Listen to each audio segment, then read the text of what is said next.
Õhuhulkade muutmiseks tuleb esmalt sisse logida PIN-koodiga, milleks on 1000. Vajutades tööskeemile näeme, kas õhu juhtimine toimub rõhkude või õhuhulgaga. Kuna meil skeemil andureid näha pole, toimub juhtimine õhuhulkade kaudu. Liigume tagasi ja valime menüüst määrangud. Määrangutest seade, õhuhulga seadepunktid.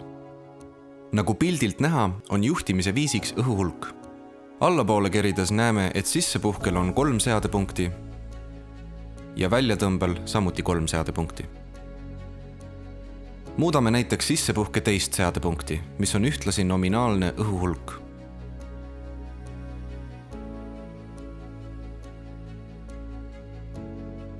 Nii saab muuta ka väljatõmbe õhuhulka. Kõiki seadepunkte saab olenevalt vajadusele muuta.